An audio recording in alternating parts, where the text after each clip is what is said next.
Hi, I'm Troy Miller and I'm going to show you how to assemble the Bedrail Advantage.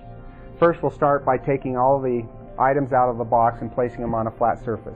The parts of the Bedrail Advantage are the safety strap, the instruction sheet, the Bedrail handle, and the locking pins. First we begin by removing the locking pins from both sides of the Bedrail brackets.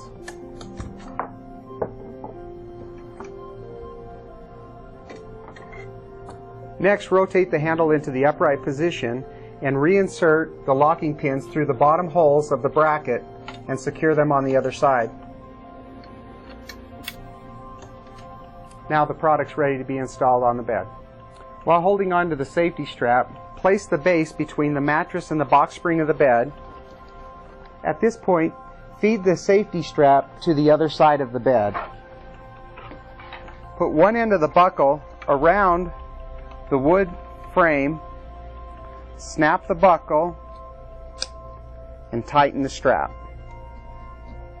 And now your Bedrail is ready to be used.